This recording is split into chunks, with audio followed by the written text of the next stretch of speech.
नमस्कार शिक्षक मित्रांनो, सर्वांचं पुन्हा एकदा आपल्या ह्या YouTube चॅनलवरती सहर्ष स्वागत आहे। तर आपण बेसिक टू ॲडव्हान्स पूर्णांक बॅचचा आज तिसरा दिवस आपण या ठिकाणी कंडक्ट करणार आहोत।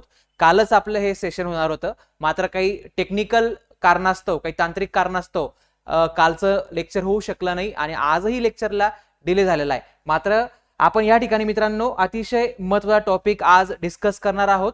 त्यानंतर आपण या बॅच मध्ये लाईव्ह रेग्युलर बेसिसला संध्याकाळी सायंकाळी 7:30 ते 8:30 या वेळेमध्ये आपण डेली बेसिसला लाईव्ह ही बॅच कंटिन्यू करणार आहोत। ओके, तर सर्वांचे जवळपास भरपूर शिक्षक मित्रांचे या बॅचला ऍडमिशन झालेले आहेत, काहींचे सुरू आहेत। तर या संधीचा फायदा घ्या। आपण अजूनही या बॅच मध्ये 50% डिस्काउंट दिलेला आहे। लाईव्ह प्लस रेकॉर्डेड बॅच असणार आहे। बेसिक पासून आपण या बॅच मध्ये जाणार आहोत, अतिशय 0 पासून तर हिरो पर्यंत जाणार आहोत। तर आजचा जो टॉपिक आहे तो म्हणजे डाईस, याला आपण फासा किंवा ठोकळा म्हणतो। आपण अतिशय आपल्या कन्सेप्च्युअल काही ट्रिक्स नुसार या टॉपिकला सोप्या पद्धतीने समजून घेणार आहोत।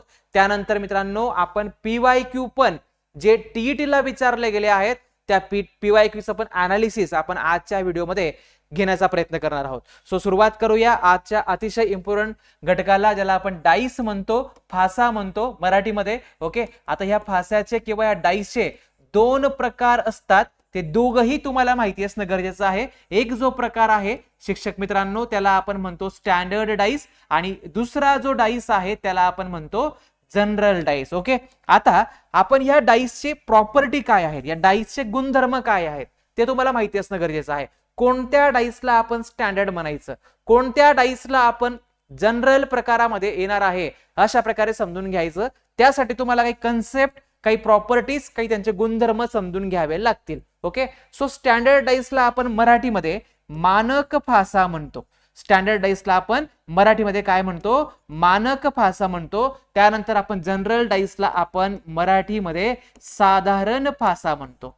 ओके, त्यानंतर आपण जनरल डाईसला काय म्हणतो, साधारण फासा म्हणतो। थोडक्यात मी आज तुम्हाला डाईसची आकृती एकदा स्पष्ट करतो। आपण अशा रीतीने डाईसला रिप्रेझेंट करू शकतो। नेहमी आपल्याला कुठल्याही एक्झाम मध्ये जेव्हा आपल्याला डाईसची फिगर दिली असते, आकृती दिली असते, तेव्हा आपल्याला त्या डाईसच्या तीनच बाजू दिसतात। मात्र डाईस ही 3 डायमेन्शनल फिगर आहे, 3D फिगर आहे, हिला 6 बाजू असतात। ओके, तर बघा आता हा जो आहे ना, या डाईसचा हा टॉप व्ह्यू आहे। ओके, हा जो समोरचा आहे याला आपण फ्रंट व्ह्यू म्हणतो डाईसचा, आणि ही साइड 1 आहे या डाईसची। ओके, तर लक्षात घ्या, टॉपच्या ऑपोजिटला नेहमी बॉटम सरफेस असेल, बॉटम साइड असेल, म्हणजे या टॉपच्या ऑपोजिटला खाली जी असेल ही काय असणार आहे, त्या डाईसची खालची बाजू किंवा बॉटम साइड असणार आहे। त्यानंतर फ्रंटच्या ऑपोजिटला, फ्रंट साइडच्या ऑपोजिटला त्याच्या मागे त्याची बॅक साइड असणार आहे। कुठली साइड असणार आहे,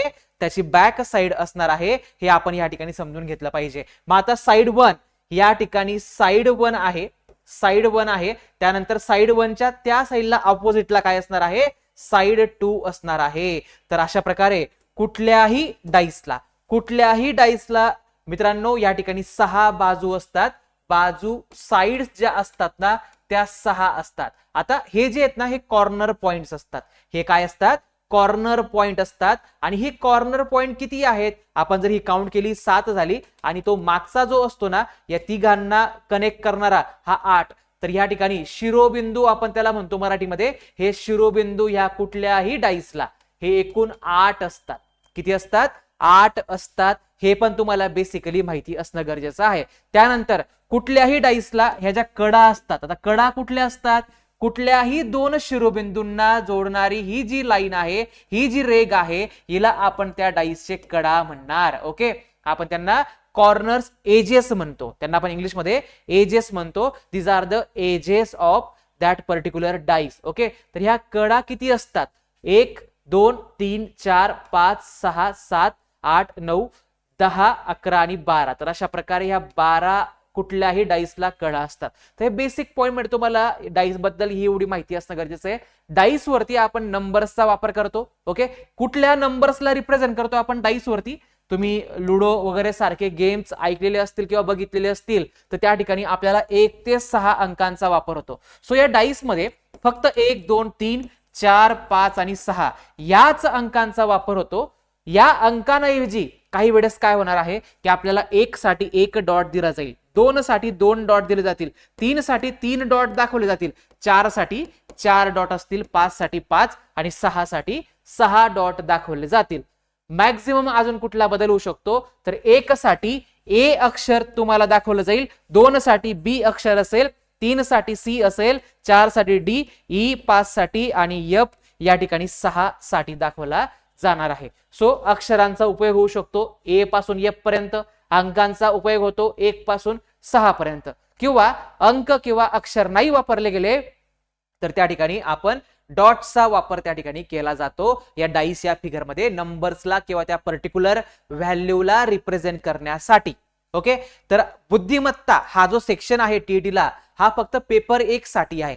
पेपर 2 ला बुद्धिमत्तेवरती प्रश्न आतापर्यंत विचारलेला नाहीये, प्रॉपरली त्याला गणितावरतीच प्रश्न आहेत 30 पैकी 30. सो जे पेपर 1 ला देणार आहेत त्यांच्यासाठी हा टॉपिक महत्वाचा आहे. मात्र बॅच मध्ये आपण पेपर 1 चाही अभ्यासक्रम आणि पेपर 2 च्या लेवलला जाऊन पण त्या ठिकाणी अभ्यासक्रम पूर्ण करणार आहोत. सो एवढं बेसिक स्ट्रक्चर तुम्हाला समजलेलं असेल डाईसचं. आता आपण या ठिकाणी या प्रॉपर्टींना समजून घेऊ. साधारण फासा काय आहे, मानक फासा काय आहे, स्टँडर्ड डाईस कोणाला म्हणायचं, जनरल डाईस कुठल्या फिगरवरून आपण गेस करायचं. तर आपण या ठिकाणी आधी आकृती काढूया. ओके, आकृतीवरून आपण थोडक्यात समजून घेऊ की स्टँडर्ड डाईस मध्ये नेमका काय सिनॅरिओ आहे आणि जनरल डाईस मध्ये पण नेमका काय सिनॅरिओ आहे, दोघांच्या प्रॉपर्टीज मध्ये काय त्या ठिकाणी वेगळे पण आहे हे पण आपण या ठिकाणी समजून घेण्याचा प्रयत्न करूया. सो ही एक फिगर आहे, कुठल्या डाईसच्या आपल्याला या ठिकाणी 3 बाजू दिसतील, या ठिकाणी 3 आहे, या ठिकाणी 6 आहे आणि या ठिकाणी समजा 5 आहे. आता या आकृतीमध्ये समजा मला अशा प्रकारचे अंक दिलेले आहेत की या ठिकाणी 1 आहे, त्यानंतर या ठिकाणी 5 आहे, त्यानंतर या ठिकाणी आपल्याला 4 हा अंक दिलेला आहे. ओके, आता बघा मी काय म्हणत आहे त्या गोष्टींना समजून घ्या केअरफुली, काळजीपूर्वक या प्रॉपर्टीला गुणधर्माला समजून घ्या. कोणत्याही या ठिकाणी मी फक्त थोडा बदल करतो या ठिकाणी या आकृतीमध्ये, लक्षात घ्या. कोणत्याही लगतच्या 2 अंकांची बेरीज जर 7 होत असेल तर त्या फास्याला किंवा आपण त्या ठोकड्याला डाईसला आपण काय म्हणायचंय, जनरल किंवा साधारण फासा म्हणणार आहोत. ठीक आहे, कोणत्याही 2 लगतच्या म्हणजे 2 ला हा अंक 5, या दोघांची बेरीज किती होणार आहे, या दोघांची बेरीज 7 होणार आहे. या दोघांची बेरीज किती होणार आहे, 7 होणार आहे. तर बघा आता या डाईस मध्ये कुठल्याही 2 अंकांची बेरीज 7 होणार आहे का, 1 आणि 5 6, 5 आणि 4 9, 4 आणि 1 5, कुठल्याही 2 अंकांची बेरीज 7 होणार नसेल लगतच्या बाजूंपैकी तर आपण त्या फासाला काय म्हणायचं, स्टँडर्ड किंवा मानक फासा किंवा मानक ठोकळा. ठीक आहे, तर या ठिकाणी प्रॉपर्टी आहे की विरुद्ध बाजूंची बेरीज. ओके, स्टँडर्ड डाईस मध्ये विरुद्ध बाजूंची बेरीज मित्रांनो या ठिकाणी 7 असते. किती असते, 7 असते. तर या ठिकाणी आपल्याला दोघींच्याही प्रॉपर्टी क्लिअर झाल्या असतील. Okay, some of any 2 adjacent side is a 7 in general dice. General dice मध्ये कोणत्याही 2 लगतच्या बाजूंची बेरीज 7 असते. या ठिकाणी मानक फास्यामध्ये कुठल्याही विरुद्ध बाजूंची बेरीज 7 असते. कुठल्याही विरुद्ध बाजूंची बेरीज या ठिकाणी काय असते, 7 असते. या दोघांच्या प्रॉपर्टी आपल्याला क्लिअर पाहिजे. आता यामध्ये आपल्याला विरुद्ध बाजू लावाव्या लागतात. बघा मग आता या ठिकाणी आपण विरुद्ध बाजू कशा प्रकारे लावू शकतो. 1 च्या विरुद्धला काय असणार आहे, आपल्याला माहिती की बेरीज 7 यायला पाहिजे. मग 1 जर वरती आहे तर खाली कुठला अंक असेल 1 च्या विरुद्धला, नक्कीच 6 अंक असेल 1 च्या ऑपोजिटला. 4 च्या विरुद्धला कुठला अंक येणार आहे, 7 बेरीज येण्यासाठी मला 3 टाकावे लागतील, ऍड करावे लागतील. सो 4 च्या ऑपोजिटला 3.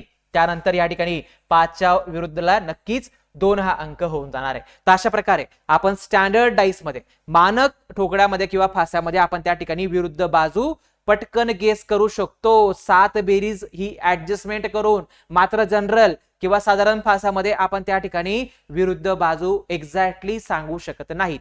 ओके, मग कन्सेप्ट काय म्हणतो या ठिकाणी आपण काय सांगू शकतो, जे अंक मला दिसत आहेत, कोणते दिसत आहेत मला या आकृतीमध्ये, 2 दिसतोय, 5 दिसतोय आणि 6 दिसतोय. ओके, तर या अंकांच्या विरुद्धला जे अंक मला दिसत नाहीत ते राहू शकतात, येऊ शकतात, पॉसिबिलिटी आहे. We are not sure here. इथं मात्र आपण शुअर असतो. इथं आपण 100% सांगू शकतो की 1 च्या विरुद्धला 7 येण्यासाठी 6 पाहिजे, म्हणून 6 याच्या विरुद्धला. मात्र 1 ते 6 पैकी 3 अंक दिसत आहेत.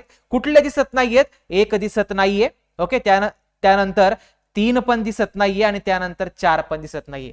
सो ह्या गटाच्या विरुद्ध तो त्या गटापैकी कुठलाही अंक येऊ शकतो. तुम्हाला फॉर एक्झाम्पल विचारलं गेलं की 5च्या विरुद्धला कुठला अंक येईल, 5च्या विरुद्धला कुठला अंक येणार आहे, तर 5च्या विरुद्धला ह्या गटापैकी कुठलाही येऊ शकतो, शक्यता आहे.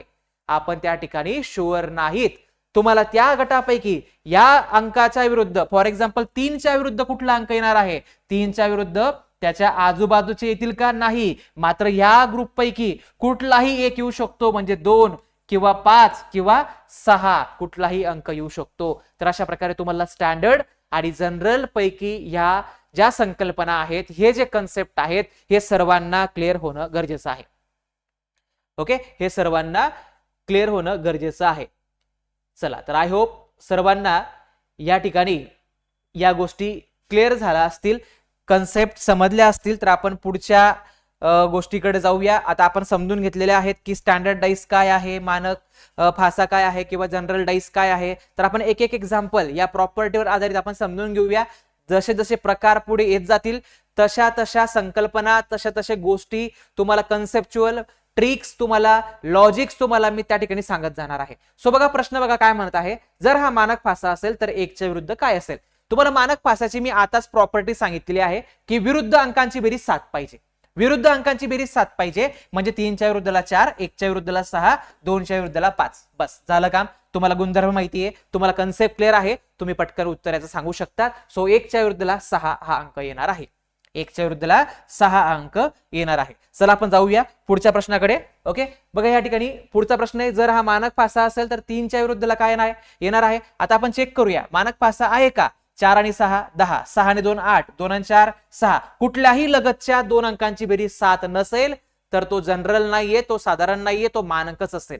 ओके, मग आता काय होईल की विरुद्ध बाजूंची बेरीज 7, इथं 3, 4च्या विरुद्ध 6च्या विरुद्ध 1, 2च्या विरुद्ध 5. मानक फासामध्ये विरुद्ध अंक सांगणं फार सोपी गोष्ट आहे. सो 3च्या विरुद्ध काय होऊन जाईल, 4 हा अंक होऊन जाणार आहे. सो आपलं उत्तर असेल या ठिकाणी 4 हा अंक. ओके, चला पुढच्या प्रश्नाकडे जाऊया.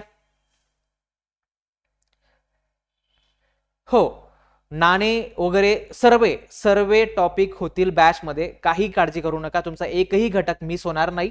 ओके, सर्व घटक आपण कन्सेप्च्युअल मॅनर मध्ये शिकून घेणार आहोत.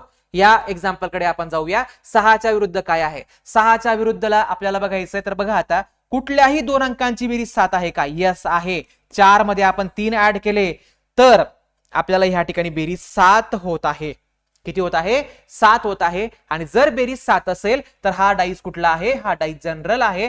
जनरल म्हणजेच काय, आपण याला मराठीमध्ये साधारण फासा म्हणतो. आणि साधारण फासाचा गुणधर्म काय आहे, जे 3 अंक दिसत आहेत त्याच्या विरुद्धला न दिसणाऱ्यांपैकी कुठलाही अंक येऊ शकतो. ओके, सो आपल्याला दिसणारे अंक म्हणजे 6 या गटामध्ये आहे का, नाही. 6 हा दुसऱ्या मागच्या हिडन नंबरच्या गटामध्ये आहे. ओके, म्हणजे फॉर एक्झाम्पल आपण लिहिताना ते लिहू शकतो की 2, 3 आणि 4 याच्या विरुद्धला 5, 6 किंवा 1 दिसत नाही, याच्यापैकी राहू शकतो. सो 6 या गटामध्ये आहे. 6च्या ऑपोजिटला यांच्यापैकी कुठलाही एक राहणार आहे. सो 2 किंवा 3 किंवा 4, 2 किंवा 3 किंवा 4, आयदर 2 और 3 और 4. ठीक आहे, एकतर 2, एकतर 3, एकतर 4 अशा प्रकारे असतील. क्लिअर, समजलं आहे सर्वांना. इथपर्यंत गोष्टी क्लिअर आहेत. पुन्हा एकदा सांगत आहे मी. ओके, की हा जनरल आहे की साधारण आहे, कशा प्रकारे बघायचं. आपण थोड्या वेळापूर्वी प्रॉपर्टीज क्लिअर केल्या की कुठल्याही 2 अंकांची बेरीज जर 7 झाली, आता 4 आणि 3 ची बेरीज 7 होत आहे, तर हा जनरल असेल, म्हणजे साधारण असेल. साधारण मध्ये आपल्याला दिसणारे अंक जे आहेत 1 ते 6 पैकी ते 2 आहे, 3 आहे आणि 4 आहे. 1 ते 6 पैकी न दिसणारे तिकडे असतील. मग कोण कोण दिसत नाही आपल्याला, 1 ते 6 पैकी 1 दिसत नाहीये, 5 पण दिसत नाही आणि 6 पण दिसत नाहीये. सो ओके, सो या ग्रुपच्या विरुद्ध या ग्रुप मधून कुठलाही अंक राहू शकतो. तुम्हाला विचारलं गेलं 2च्या विरुद्ध काय, तर 2च्या विरुद्ध त्याच्या आजूबाजूचे येणार नाहीत, मात्र याच्यापैकी कुठलाही अंक राहू शकतो. ओके, सो या ठिकाणी 2च्या विरुद्ध 1 किंवा 5 किंवा 6. मग आता विचारलं काय आपल्याला, विचारलंय 6च्या विरुद्धला काय. 6च्या विरुद्धला कुठला अंक असेल. 6च्या सोबत 5 पण आहे, 1 पण आहे, हे तर त्याच्या विरुद्धला जाणारच नाहीयेत. मग 6च्या विरुद्धला कुठले अंक, 6च्या विरुद्धला ह्या गटामधील त्याच्या ऑपोजिट ग्रुप पैकी कुठलाही एक येऊ शकतो. आपण या ठिकाणी शुअर नसतो. कन्सेप्च्युअली आपण शुअर कुठे असतो, जर स्टँडर्ड डाईस असेल तर तिथं आपल्याला विरुद्ध बाजूंच्या जोड्या ठरवता येतात पटकन. ओके, सो आपल्याला सांगता येईल की 6च्या विरुद्धला एकतर 2, एकतर 3 किंवा 4 हे अंक येऊ शकतात. मग आता डिपेंड करणार आहे पर्यायावरून आपल्याला जावं लागणार आहे. ओके, ते प्रश्न कसे असतील, तर स्वरूप काय असेल ते स्टेप बाय स्टेप आपण पुढे या ठिकाणी समजून घेणार आहोत. ओके, चला आता आपण ह्या प्रश्नाकडे जाऊया. 6च्या विरुद्धला काय, आता बघा पुन्हा एकदा चेक करायचंय, डाईस जनरल आहे की स्टँडर्ड आहे. तुम्ही सांगायचं सर्वांनी, जे कोणी आता लाईव्ह मध्ये हे लेक्चर करत आहेत त्यांनी निश्चित याचं उत्तर सांगण्याचा प्रयत्न करा की डाईस हा जनरल की स्टँडर्ड. विदिन अ सेकंड, कमीत कमी वेळामध्ये पटकन उत्तर देण्याचा प्रयत्न करा. अंकांची बेरीज 7 होत आहे कुठल्याही, तर तो असेल जनरल डाईस. जर नसेल होत तर तो अंक असणार आहे, तो डाईस असणार आहे स्टँडर्ड. ओके, बघा या ठिकाणी काय होणार आहे, 5 आणि 2 7. म्हणजेच शिक्षक मित्रांनो या ठिकाणी लक्षात घ्या की 7 बेरीज आली म्हणजे हा जनरल आहे. जनरल असेल तर 2, 3 आणि 5 या अंकांच्या विरुद्ध कुठले अंक असतील, 1 असू शकतो. त्यानंतर आपल्याला या ठिकाणी 4 दिसत नाही, सो 4 असू शकतो किंवा 6 हा अंक असू शकतो. विचारलेलं आहे 6च्या विरुद्ध, 6 या गटामध्ये. ओके, तर याच्या विरुद्धला याच्यापैकीच कुठला तरी अंक येईल. सो आयदर 2, 3 और 5, एकतर 2, 3 किंवा 5 यांच्यापैकी कुठलाही एक येऊ शकतो. शक्यता तिघांची आहे, आपण शुअर नसतो, मग यासाठी पर्यायांचा वापर करावा लागतो. Okay, very good. चला, तर तुम्हाला संकल्पना क्लिअर होत आहे सर्वांना. काही डाऊट असेल तुम्ही विचारू शकतात. व्हॉट इज ऑपोजिट टू 6, 6च्या विरुद्ध काय आहे, पुन्हा एकदा बघायचं. कुठल्याही 2 अंकांची बेरीज 7 होते का, नाही होत आहे. ओके, म्हणजे हा डाईस कुठला, हा स्टँडर्ड आहे, हा मानक फासा आहे. हा जर मानक फासा असेल तर आपल्याला माहिती आहे की विरुद्ध बाजूंची बेरीज 7 असते. मग 1 मध्ये कुठला अंक टाकायचा म्हणजे 7 होईल 6, 3 मध्ये कुठला अंक ऍड केला म्हणजे 7 होईल 4, 2 मध्ये 5 टाकल्यावरती 7 होतील. बरोबर, तर 6च्या विरुद्धला काय, 6च्या विरुद्धला 1 अंक झाला. ओके, सो आपलं उत्तर या ठिकाणी काय असणार आहे, 1 अंक. आता या ठिकाणी अतिशय महत्वाचा टाईप, अतिशय महत्वाची संकल्पना पुन्हा एकदा सर्वांना समजेल अशा सोप्या भाषेत सांगण्याचा प्रयत्न करतोय. व्यवस्थित समजून घ्या, अशा ट्रिक्स तुम्हाला कुठेही मिळणार नाही. आपल्याला विचारलेलं आहे 1च्या विरुद्ध काय. ओके, आता या ठिकाणी मला डाईसच्या किती फिगर्स दिल्या आहेत, डाईसच्या किती आकृत्या दिल्या आहेत, या ठिकाणी 2 आकृत्या आपल्याला गिव्हन आहेत. बरोबर, सो आपल्याला मागच्या एक्झाम्पल पर्यंत आपल्या समोर फक्त एकच आकृती होती. आता आपल्याला 2 आकृत्या आहेत. आता काही जण गैरसमज करतात. ओके, काय गैरसमज करतील किंवा सिली मिस्टेक करतात, त्यांना असं वाटतं की ही आकृती सेपरेट आहे, हा डाईस सेपरेट आहे, हा डाईस सेपरेट आहे, हे 2 वेगवेगळ्या प्रकारचे डाईस आहेत. नाही, तर अशा प्रकारचा गैरसमज इथं करायचा नाही. इथं समजून घ्यायचं की डाईस कुठल्याही एका एक्झाम्पल मध्ये 2 आकृत्या असू द्या, 3 असू द्या किंवा 3पेक्षा जास्त आकृत्या असू द्या, आपल्याला समजून घ्यायचं की डाईस हा एकच आहे. त्या डाईसला वेगवेगळ्या प्रकारे फिरवून त्याचे वेगवेगळे फोटोग्राफ्स, त्याचे वेगवेगळे व्ह्यूज त्या ठिकाणी घेतले गेले आहेत, वेगवेगळ्या अँगलने त्याला बघितलं गेलेलं आहे. ओके, तर डाईसच्या आपल्या समोर या ठिकाणी 2 पोझिशन आहेत. या एकाच डाईसच्या, एकाच फास्याच्या 2 पोझिशन्स आपल्या समोर आहेत. ओके, विचारलेला आहे आपल्याला की 1च्या विरुद्धला काय असेल, 1च्या विरुद्धला काय असेल. ओके, सो आता काय करायचं, आपल्याला ह्या 2 डाईस मध्ये ना किती अंक कॉमन आहेत ते बघायचं. एक तर तुम्हाला 1 अंक कॉमन मिळेल. जर 1 अंक कॉमन मिळाला तर 1 कॉमनची आपली अतिशय भन्नाट अशी ट्रिक त्या ठिकाणी वापरायची. 1 कॉमन ट्रिक. ओके, थोड्या सेकंदात तुम्हाला सांगणार आहे. 2 कॉमन जर असतील तर त्या ठिकाणी तुम्ही 2 कॉमन ची ट्रिक त्या ठिकाणी वापरणार. ओके, जर एकही कॉमन नसेल तर मी त्या ठिकाणी नो कॉमन ची ट्रिक तुम्हाला सांगेल. ओके, सो या ठिकाणी बघा आता काय आहे, किती अंक कॉमन आहेत. म्हणजे इथं पण तो अंक आहे फर्स्ट फिगर मध्ये आणि सेकंड फिगर मध्ये देखील तो अंक आहे. ओके, अशा प्रकारे या ठिकाणी ऑब्झर्वेशन करायचं. जर आपण या ठिकाणी समजून घेतलं, ऑब्झर्वेशन केलं व्यवस्थित, 3 हा डिजिट मला दोघींमध्ये दिसतोय. जो दोघींमध्ये आहे त्याला बरोबर सेंटरला लिहून टाकायचं. ओके, पहिली गोष्ट समजून घ्या मी काय सांगतोय. नंतर या 3 पासून जो कॉमन अंक आहे त्यापासून क्लॉकवाईज मुवमेंटने जायचं.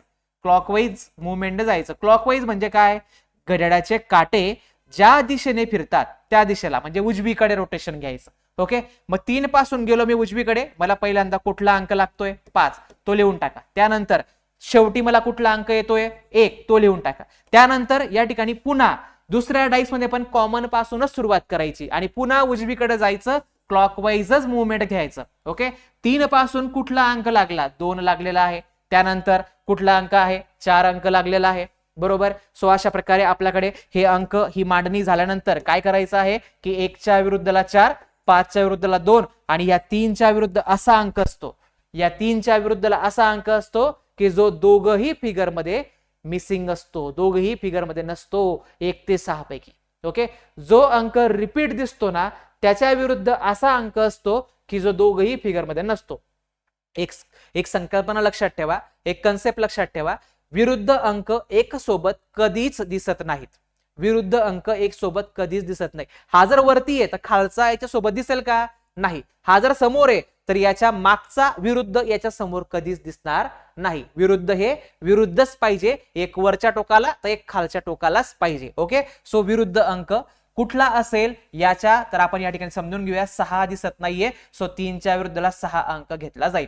सो जोड्या लागल्या, 1च्या विरुद्धला 4 झालाय, 5च्या विरुद्धला 2 झालाय आणि 3च्या विरुद्धला काय झालाय? 6 झालाय. तर अशा क्लॉकवाईजच्या ट्रिकने तुम्ही पटकन या ठिकाणी विरुद्ध बाजूंच्या जोड्या लावू शकतात. 2 आकृत्यांमध्ये जर एक अंक कॉमन तुम्हाला मिळत असेल तर.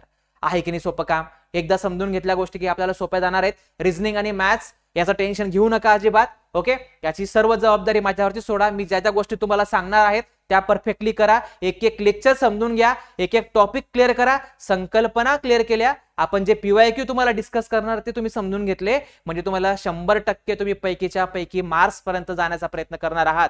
ओके. निश्चित बरेच जण त्या ठिकाणी 25+ ही मार्क्स मिळवू शकतात.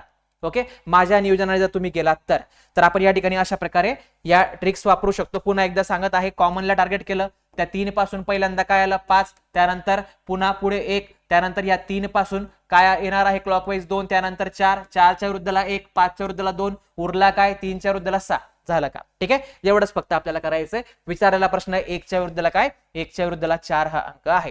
चला पुढे जाऊया पुढच्या प्रश्नाकडे. राईट. ऑपोजिट टू 4, 4च्या विरुद्धला काय? आता तुम्हाला आताच म्हटलो मी, जो अंक दोघ ठिकाणी आहे त्याच्या विरुद्धला कुठला अंक असेल? असा अंक असतो की जो दोघांमध्ये प्रेझेंट नाहीये 1 ते 6 पैकी.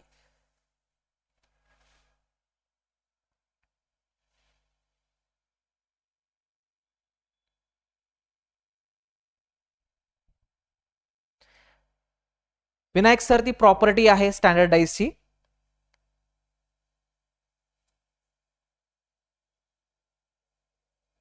ती प्रॉपर्टी आहे, ते त्याचे गुणधर्म आहेत स्टँडर्ड आणि जनरलचे. ओके. एखाद्या गोष्टीचे काही नियम असतात. ओके. ते नियम आपल्याला फॉलो करावे लागतात. तशाच प्रकारे स्टँडर्डचा आणि जनरल डाईजचा तो प्रॉपर्टी आहे, गुणधर्म आहे, तो नियम आहे. ओके. सो त्या ठिकाणी आपल्याला माहिती पाहिजे की स्टँडर्ड मध्ये कुठल्याही विरुद्ध बाजूंची बेरीज 7 असते. तर आता आपण बघू या ठिकाणी ऑपोजिट टू 4, 4च्या विरुद्धला काय असणार आहे? तर असा अंक दोघांमध्ये नाहीये. 1 ते 6 पैकी कुठला अंक नाहीये? मग 4च्या विरुद्धला ऑफकोर्स 1 होऊन जाईल. मात्र मला जर या ठिकाणी जोड्या लावायच्याच आहेत, सर्वांच्या जोड्या ठरवायच्या विरुद्धला, तर 4 पासून क्लॉकवाईज जाईल, 4 पासून क्लॉकवाईज जाईल. 4ला आधी लिहून घेऊया, 4 पासून क्लॉकवाईज जाऊया. आधी 3 लागेल, 3 नंतर आपल्याला 5 लागेल. ओके. त्यानंतर या 4 पासून जाऊया, 6 लागेल, त्यानंतर पुढे 2 लागेल. 5च्या विरुद्धला 2, 3च्या विरुद्धला 6, 4च्या विरुद्ध असा अंक जो या अंकांमध्ये आला नाहीये कुठेही. सो तो कुठला आहे? 1. सो आपल्याला विचारलंय 4च्या विरुद्धला काय? 4च्या विरुद्धला 1 हा अंक होणार आहे. राईट. क्लिअर? आता हे लॉजिक सर्वांना समजलेलं आहे? यस. पेपर 2 मॅथ्स पण ह्या बॅच मध्ये होणार आहे. ओके. मॅथ्सचे सर्व घटक आधी बेसिक, त्यानंतर पेपर 1च्या लेवलला, त्यानंतर पेपर 2च्या लेवलला होतील. पेपर 1च्या शिक्षक मित्रांना काय फायदा होईल? जर तुम्ही पेपर 2 नुसारही ऍडव्हान्स मध्ये तयारी केली असेल तर तुम्हाला पेपर 1चे एक्झाम्पल अतिशय सोपे जातील. ओके. आणि आपण या बॅचचं नावच दिलं आहे बेसिक टू ऍडव्हान्स पूर्णांक बॅच. ओके. सो बेसिक पासून तर ऍडव्हान्स पर्यंत आपण या ठिकाणी बघणार आहोत. सो काळजी करू नका. आपण या प्रश्नाकडे जाऊया. आता या आकृतीच्या तळाशी कुठली संख्या येणार आहे? लक्षात घ्या, फर्स्ट या आकृतीच्या तळाशी कोणती संख्या येणार आहे? पहिल्या आकृतीच्या तळाशी आपल्याला बघायचंय. मग आता वरती कुठला अंक आहे? 3. म्हणजे आपल्याला नेमका प्रश्न काय विचारत आहे की 3च्या विरुद्धला काय? पहिल्या आकृतीमध्ये 3च्या विरुद्धला कुठला अंक येणार आहे? ओके. त्यांनी जर म्हटलं असतं की 2 नंबर, इथं 2 नंबर राहिला असता, दुसऱ्या आकृतीच्या तळाशी कुठला अंक आहे? तर वरती काय आहे? 1. म्हणजे 1च्या विरुद्धला काय आहे असं आपल्याला प्रश्नामध्ये विचारलेलं त्या ठिकाणी राहिलेलं असतं. सो तुम्हाला मी आताच सांगितलं, 2 आकृत्या असतील तेव्हा आपलं टार्गेट पाहिजे की 1 अंक कॉमन कुठला आहे? 1 अंक कॉमन कुठला आहे? राईट. सो एक अंक कॉमन कुठला आहे या ठिकाणी, कुठला अंक कॉमन आहे, 6 हा अंक कॉमन आहे दोघं ठिकाणी, बरोबर. 6 अंक जर कॉमन असेल तर आपण काय करू शकतो, 6 पासून क्लॉकवाईज जाऊ शकतो, इथून पण क्लॉकवाईज जाऊ शकतो, बरोबर. मग आता आपण आधी जोड्या लावून घेऊ. 6 पासून क्लॉकवाईज गेलो, आधी 2 नंतर 3, त्यानंतर या 6 पासून क्लॉकवाईज गेलो, आधी 1 त्यानंतर 5, जोड्या लावूया. 5च्या विरुद्धला 3, 2च्या विरुद्धला 1 झाला, 6च्या विरुद्धला असा अंक जो दोघांमध्ये नाहीये. मग कुठला अंक नाहीये, तो 4 नाहीये. सो विचारलेला आहे आपल्याला याच्या तळाशी काय, म्हणजे 3च्या विरुद्धला काय, सो 3च्या विरुद्धला काय, 5 आलेला आहे. सो आपलं उत्तर काय ठरणार आहे, 5 पर्याय क्रमांक 2 मध्ये आहे. 5 पर्याय क्रमांक 2 मध्ये आहे. ओके. जर तुम्हाला समजलेल्या असतील कन्सेप्च्युअली ह्या गोष्टी तर निश्चित लाईक करा सर्वांनी. जेवढे जण लाईव्ह आहात तेवढ्यांनी लाईक केलं पाहिजे, म्हणजे मला तुमचं अटेंडन्स आहे किती प्रमाणामध्ये आहे, ओके, कोणाला समजत आहे कोणाला नाही समजत आहे, या सर्व गोष्टींचे मला त्या ठिकाणी त्याचा अंदाज मला घेता येईल. ओके. चला आपण पुढच्या प्रश्नाकडे जाऊया. अशाच प्रकारे डाईसचे सर्व प्रश्न आज समजून घेऊ आणि PYQ पण आपण आज बघण्याचा प्रयत्न करूया. सो बघा, खालीलपैकी कोणता पर्याय योग्य आहे. आता अशा प्रश्नांमध्ये आपल्याला थोडी अडचण वाटते किंवा आपल्याला हे प्रश्न कठीण वाटतात. आपल्या समोर 2 आकृत्या आहेत आणि योग्य पर्याय या दोघांचा अभ्यास करून आपल्याला ठरवायचा असतो. ओके. आता नेमकं करायचं काय, पुन्हा एकदा 2 आकृत्या असतील तर आपलं प्रथम टार्गेट असेल एक कॉमन शोधणे. एक कॉमन नाही मिळाला तर आपण 2 कॉमनच्या ट्रिक कडे जाणार. ओके. इथं बघूया दोघांमध्ये किती अंक समान आहेत. दोघांमध्ये 6 अंक हा कॉमन निघत आहे, बरोबर. मग आता 6 पासून जायचं, क्लॉकवाईज जायचं आणि जोड्या लावून घ्यायच्या विरुद्ध अंकांच्या. 6 पासून जातोय आपण, 6 पासून गेलो 2, त्यानंतर या ठिकाणी 3, पुन्हा या 6 पासून गेलो आपण, काय होईल 1, 1च्या नंतर 4 म्हणजे 3च्या विरुद्धला 4 झाला, 2च्या विरुद्धला 1 झाला, 6च्या विरुद्धला काय असणार आहे, 5 हा अंक असणार आहे, कारण की दोघांमध्ये 5 आलेला नाही. ओके. आता माझे वाक्य लक्षात ठेवा, माझे शब्द लक्षात ठेवा, मी काय सांगतोय समजून घ्या. कन्सेप्ट आहे, कन्सेप्ट इज अ पॉवर, महत्वाची संकल्पना आहे. ओके. 3च्या विरुद्ध 4 आहे. सो जे विरुद्धला आहेत ना, जे विरुद्धला असतात ना ते कधीच सोबत यायला नको, ते एकमेकांना लागून यायला नको. विरुद्ध हा एक वरच्या टोकाला तर एक खालच्या टोकालाच पाहिजे, बरोबर. सो या ठिकाणी 3 आणि 4 हे विरुद्ध हे एक सोबत दिसायला नको. जर दिसतील तर आपण त्या आकृतींना चुकीचं म्हणणार, ते इनकरेक्ट असतील. मग अशा पद्धतीने जे चुकीच्या आकृती आहेत त्यांना आपण इलिमिनेट करत जायचं. ओके. ह्या टॉपिक मध्ये 2 गोष्टी फार महत्वाच्या आहेत. एक म्हणजे इलिमिनेशन मेथड, आणि दुसरी गोष्ट म्हणजे प्रायोरिटी. ठीक आहे. एकदा तुम्हाला कन्सेप्ट समजले तर या 2 गोष्टींचा वापर तुम्हाला करता येणं गरजेचं आहे. प्रायोरिटी म्हणजे जो मोर सुटेबल ऑप्शन आहे, जो मस्ट सुटेबल ऑप्शन असेल त्याला प्रायोरिटी द्यायची. काही वेळेस वाटेल की हे पण उत्तर येऊ शकेल, हे पण उत्तर येऊ शकेल, मात्र प्रायोरिटी मॅटर करणार आहे. ठीक आहे. जे जास्त स्टँडर्ड उत्तर असेल, ज्याला जास्त प्रायोरिटी येणार आहे ते आपण टार्गेट करणार किंवा त्याला आपण आन्सर मार्क करणार. ओके. सो इलिमिनेशन जाऊया. 3 आणि 4 सोबत नको, इथं सोबत दिसतायत ते चालणार नाही, कॅन्सल हा पर्याय. अजून 2च्या विरुद्धला 1 आहे, 2च्या विरुद्धला 1 सोबत कुठे आहेत का, हे यस इथं सोबत आहेत, चालणार नाही अजिबात. विरुद्ध हे विरुद्ध पाहिजे, सोबत यायला नको. त्यानंतर 5च्या विरुद्धला 6 आहे, 5च्या विरुद्धला 6 आहे मात्र सोबत दाखवलेला आहे, चालणार नाही. ही आकृती पण बनवू शकत नाही. म्हणजे योग्य पर्याय आपल्याकडे शिल्लक काय, पर्याय क्रमांक 4 आहे. पर्याय क्रमांक 4 आहे. Yes, exactly. आपल्या लेक्चरला अजिबात टाइमपास नसतो, आपण फक्त कंटेंट याच्यावरती फोकस करण्याचा प्रयत्न करतो. ओके. एका सेशन मधून तुमचा 1 मार्क कन्फर्म झाला पाहिजे असा आपला प्रयत्न असतो नेहमी. ओके.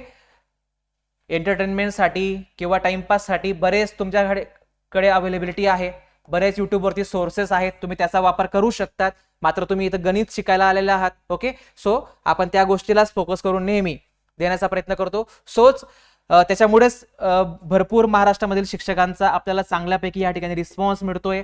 ओके. हजारो शिक्षकांचा त्या ठिकाणी आपल्याला आपल्यापर्यंत पोहोचलेत किंवा त्यांच्यापर्यंत मलाही पोहोचता आलं. ओके. सो बरेच फोन कॉल्स येत असतात दिवसभरातून, बऱ्याच प्रतिक्रिया येत असतात मेसेजच्या स्वरूपात, व्हॉट्सअपला देखील. ओके. सो आपण या ठिकाणी पुढच्या प्रश्नाकडे जाण्याचा प्रयत्न करूया. Which option is a correct. आता या ठिकाणी जर आपण बघितलं तर 2 कॉमन आहेत. किती कॉमन आहेत, 2 कॉमन आहेत. लक्षात ठेवा, 2 कॉमन जेव्हा असतात ना तेव्हा उरलेले अंक एकमेकांच्या विरुद्धला असतात. म्हणजे 2 आणि 4 हे कॉमन आहेत तर उरलेले काय आहेत 6 आणि 3, 6 आणि 3 हे एकमेकांच्या विरुद्ध आहेत. जे शिल्लक आहेत ना तेच एकमेकांच्या विरुद्धला असतात. 2 कॉमनचे ट्रिक आपण याला म्हणू शकतो. 1 कॉमनची सांगितली आहे की क्लॉकवाईज जायचं. 2 कॉमन मध्ये काय करायचं की जे कॉमन आहेत त्यांना सोडून जे उरलेले असतील ते एकमेकांच्या विरुद्धला असतील. मग आता जे विरुद्ध आहेत ना ते सोबत नको, ते मागेही सोबत नको आणि पुढेही सोबत नको, एक सोबत नको. सो बघा आता 6 आणि 3 सोबत आहे, चालणार नाही, विरुद्ध आहे तर विरुद्ध पाहिजे. ओके, इथं 6 आणि 3 दिसत नाहीये, याचा अर्थ काय, ते मागच्या तिघांसोबत सोबत आहेत, मागच्या गटामध्ये सोबत आहेत, हे पण चालणार नाही, मागे पण सोबत नको. 6 आणि 3 पैकी इथं 3 दिसतोय. ओके, एक मागच्या गटामध्ये, अशा प्रकारे चालेल. मात्र 6 आणि 3 दोघांपैकी एकही दिसत नाहीये, ते दोघही मागच्या गटामध्ये आहेत, सो चालणार नाही. हे चालणार आहे, हे पॉसिबल आहे. सो पर्याय क्रमांक डीच आपलं उत्तर आहे.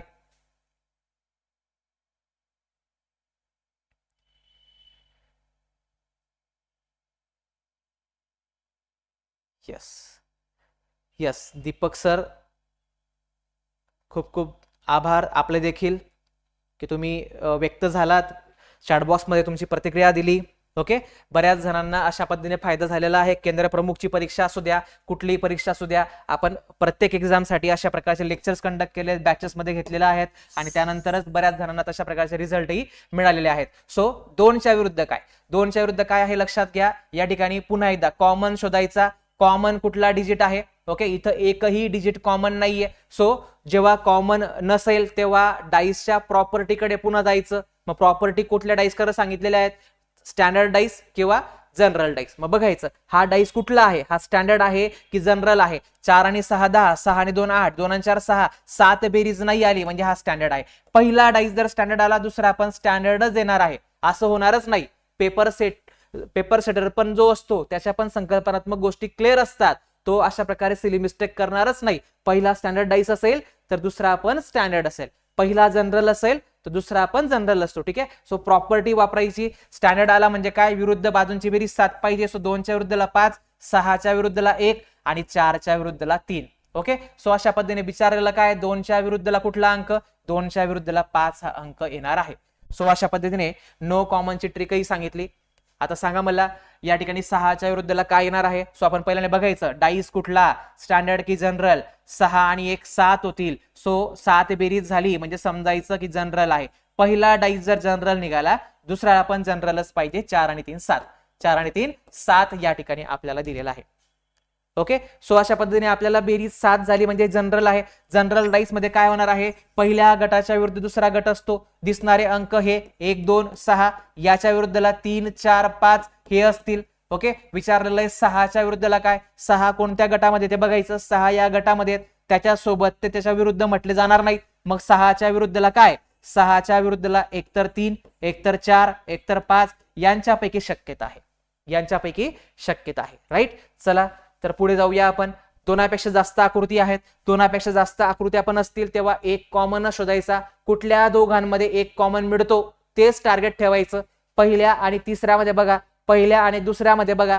ओके, दुसरा किंवा तिसरा बघा. ओके, कुठलीही जोडी घ्या, मात्र त्यामध्ये एक अंक समान मिळतो का ते आधी बघायचं. ओके, आपण फर्स्ट आणि थर्ड बघूया. तर यामध्ये बघा हा 3, इथं पण 3, मग या दोघांचा विचार करायचा. 3 कॉमन जो आहे तो मध्यस्थानी लिहून टाकायचा, क्लॉकवाईज जायचं. क्लॉकवाईज गेलो आपण, आधी 1 लागणार आहे, त्यानंतर 2, त्यानंतर या ठिकाणी 3 पासून आपण 5, पुढे गेलो आपण 4. आता या ठिकाणी मित्रांनो लक्षात घ्या काय होणार आहे, 2च्या विरुद्धला 4, 1च्या विरुद्धला 5, 3च्या विरुद्धला असा अंक की जो दोघांमध्ये नाहीये. कुठला अंक नाहीये, 6 नाहीये. सो 3च्या विरुद्धला 6, 3च्या विरुद्धला 6 अंक झाला. विचारलेलं काय, 4च्या विरुद्धला. सो 4च्या विरुद्धला 2 म्हणजे आपलं जे उत्तर असेल हे 2 असणार आहे शिक्षक मित्रांनो. Is that clear? समजलंय सर्वांना? ओके, चला तर अशा पद्धतीने या प्रश्नाचं उत्तर तुम्हाला आता काढता येणार आहे. हा ऍडव्हान्स लेवलचे प्रश्न पण मी तुम्हाला क्लिअर करतोय. एवढे कठीण प्रश्नही विचारले गेले नाहीत टीईटीला. ओके, आणि आपण ह्या लेवलला जर गेलो तर तुम्हाला येणारे प्रश्न आरामशीर सोपे वाटणार आहेत. ओके, सो 5च टॉपिक आहेत रिझनिंगचे, बुद्धिमत्तेचे फक्त 5 ते 6 टॉपिक आपल्याला करायचे पेपर 1 साठी. जास्त संपूर्ण बुद्धिमत्ता करायचं नाही, मात्र ते 5 ते 6 टॉपिक्स आपण इतके परफेक्ट करणार की त्यांचा एकही मार्क तुमचा जाणार नाही. ओके, सो बघा आता 5च्या विरुद्धला काय, 5च्या विरुद्धला काय विचारलेलं आहे.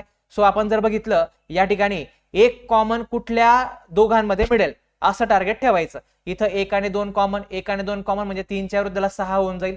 आपल्याला इथं 4 आणि 5 कॉमन, 4 आणि 5 कॉमन, पुन्हा 3च्या विरुद्धला 6 मिळतोय. त्याच्याने आपलं काम होणार नाहीये, आपल्याला 5च्या विरुद्धला बघायचंय. सो एक कॉमन कुठे मिळतोय, हा डाईस बघा आणि हा डाईस बघा, या दोघांमध्ये कॉमन आहे का, नाही. त्यानंतर हा डाईस घ्या आणि हा डाईस घ्या, या दोघांमध्ये 3 कॉमन आहे, 3 कॉमन आहे, यस एक्झॅक्टली. आता या डाईस मधून क्लॉकवाईज जाऊया. 3 पासून गेलो आपण 5, त्यानंतर 4, या 3 पासून गेलो आपण इकडे हा 1, त्यानंतर इथं 2, 4च्या विरुद्ध 2, 5च्या विरुद्ध 1, 3च्या विरुद्ध 6 झाला. बरोबर. सो विचारलेलं आहे 5च्या विरुद्धला काय, 5च्या विरुद्धला 1 असणार आहे. सो एक हेच आपलं या ठिकाणी उत्तर असणार आहे. मग डाईस कितीही असू द्या, जर आपले कन्सेप्ट क्लिअर असतील तर निश्चित तुम्हाला हे एक्झाम्पल या ठिकाणी सॉल्व्ह करता येतात. क्लिअर. चला, तर सर्वांना या गोष्टी समजल्या असतील तर निश्चित लाईक करा, शेअर करायचंय आपल्या शिक्षक मित्रांना जास्तीत जास्त. ओके.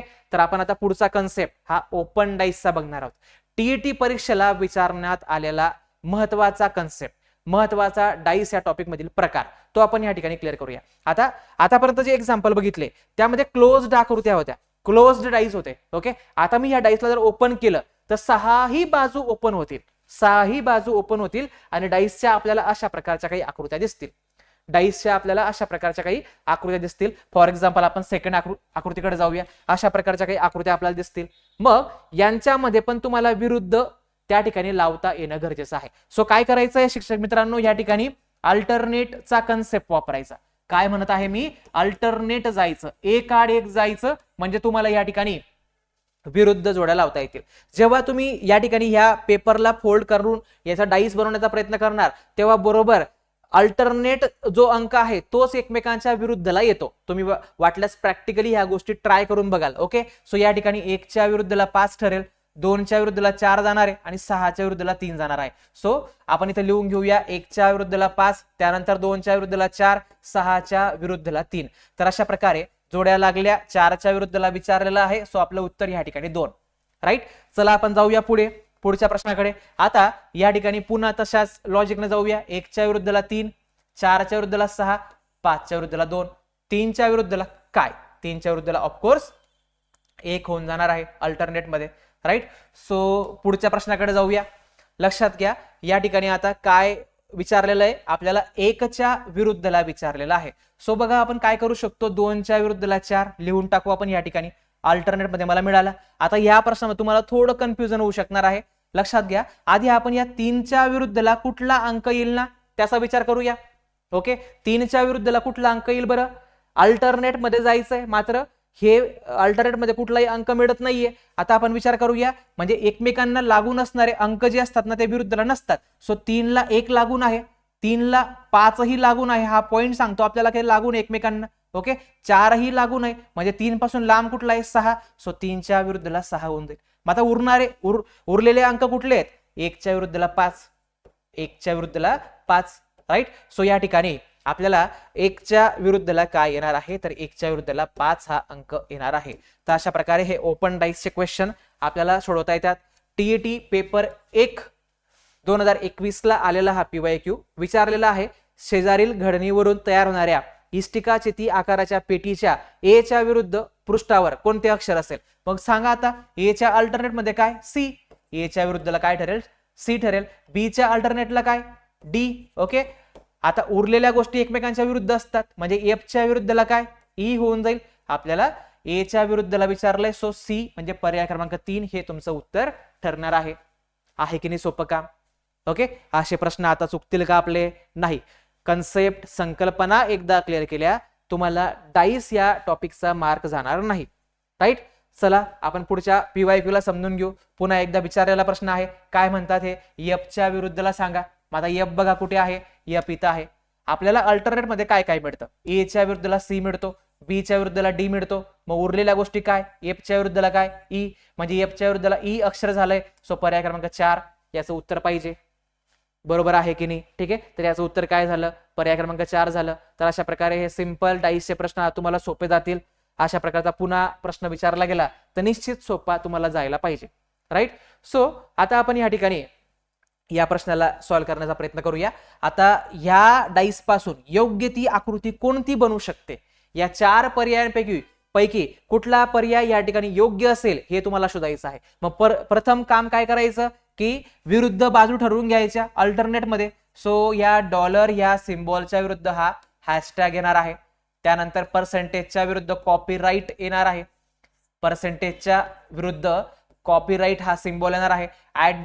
@च्या विरुद्धला ट्रायंगल हा सिम्बॉल येणार आहे. ओके. सो आता मी तुम्हाला एक संकल्पना थोड्या वेळापूर्वी सांगितली होती की जे विरुद्धला आहेत ते विरुद्धलाच पाहिजे, ऑपोजिटलाच पाहिजे. एक वरच्या टोकाला असेल तर एक खालच्या टोकालाच पाहिजे. एकमेकांना लागून ते येऊ शकत नाहीत. किंवा तशा प्रकारच्या आकृत्या आल्या तर त्यांना आपण रॉंग घेणार, त्यांना आपण इलिमिनेट करत जाणार. ओके. सो आपण बघायचं की हे दोघे सोबत कुठे आहेत, डॉलर आणि हॅश. डॉलर आणि हॅश इथं सोबत आहेत, चालणार नाही. Eliminate that option. पर्सेंटेज आणि कॉपीराइट कुठे सोबत आहेत, पर्सेंटेज आणि कॉपीराइट इथं सोबत आहेत, चालणार नाही. ठीक आहे. त्यानंतर @ आणि डेल्टा कुठे सोबत आहे, @ आणि डेल्टा हा सोबत इथं आहे, चालणार नाही, होऊ शकत नाही. So option B is right. Option B is right. So पर्याय क्रमांक बी याचं योग्य उत्तर या ठिकाणी ठरणार आहे. ओके. समजलंय सर्वांना, ऑप्शन दिसतायत सर्वांना क्लिअर.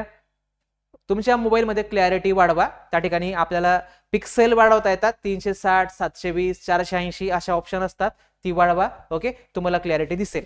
किंवा या ठिकाणी मी जर दिसत नसेल तर मी लिहून देतोय सिम्बॉल. इथं हा डॉलर आहे, इथं हा कॉपीराइट सिम्बॉल आहे, इथं हा @ आहे, इथं हा पर्सेंटेज, त्यानंतर हा हॅशटॅग, त्यानंतर हा पुन्हा कॉपीराइट. ओके. इथं हॅश आहे, इथं @ आहे, हा डॉलर.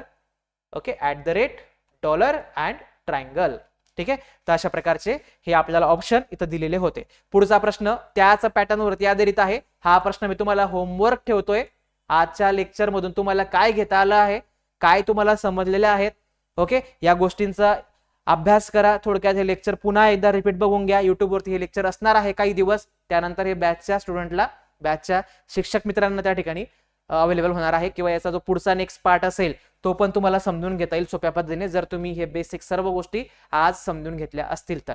ओके. तर याचं उत्तर तुम्ही सर्वजण या प्रश्नाला व्यवस्थित डोकं लावून याचं उत्तर ठरवा. कोण कोणाच्या विरुद्धला येत आहे, ओके, इलिमिनेट कशा प्रकारे केलेत मी मागच्या प्रश्नामध्ये त्याचा अंदाज घ्या. योग्य ते पर्याय जो असेल त्याचं उत्तर निश्चित कमेंट बॉक्समध्ये सांगा. आजचं लेक्चर कशा प्रकारे झालेलं आहे, तुम्हाला गोष्टी क्लिअर झाल्या आहेत, तुम्हाला संकल्पना क्लिअर झालेल्या आहेत. डाईस या टॉपिकमध्ये आता कुठलीही अडचण येणार नाही. जेही तुम्हाला व्यक्त व्हायचं असेल तुम्ही आपल्या कमेंट बॉक्समध्ये व्यक्त होऊ शकतात. तुमचा फीडबॅक हा फार अमूल्य असतो आणि निश्चित आमचा उत्साह वाढवणारा असतो. सो निश्चित कमेंट बॉक्समध्ये तुम्ही सांगायचंय. आणि जर अशाच पद्धतीने तुम्हाला बेसिक टू ऍडव्हान्स मॅथर मध्ये पेपर 1 आणि पेपर 2 साठी 30 मार्काचा आपल्याला टार्गेट, 30 पैकी 30 टार्गेट जर पूर्ण करायचं असेल तर आपली पूर्णांक बॅच नक्की याचा फायदा घ्या. मॅथ्स तुम्हाला कमी फीज मध्ये देखील कुठेही शिकायला मिळू शकणार आहे. मात्र त्या दर्जाचं, त्या क्वालिटीचं तुम्हाला मिळतंय का ते बघा आणि आवर्जून या गोष्टीचा फायदा घ्या. सो लाईव्ह प्लस रेकॉर्डेड मोड मध्ये आपण बेसिक पासून तर ऍडव्हान्स पर्यंत जाणार आहोत. ओके. सो निश्चित पैकीच्या पैकी मार्क्स मिळवायचे असतील तर आवर्जून लाईव्ह स्वरूपात लेक्चर करा. नंतर रेकॉर्डेड लेक्चरही तुम्हाला कितीही वेळा त्या ठिकाणी बघता येईल. आणि आपलं टीचिंग नेहमी कन्सेप्च्युअल असणार आहे. ज्या काही ट्रिक्स असतील त्या पण कन्सेप्च्युअल मॅनर मध्ये तुम्हाला मिळतील. ओके. म्हणजे एक्झाम प्रेशर मध्ये तुम्हाला आठवतील. कुठल्याही प्रकारचे फॉर्म्युले आपण वापरत नाहीत, कुठल्याही प्रकारचा XY चा वापर न करता आपण त्या ठिकाणी शिकवत नाहीत. ओके. सो आजच्या लेक्चरला आपण इथं थांबूया. शिक्षक मित्रांनो नक्की लाईक करा.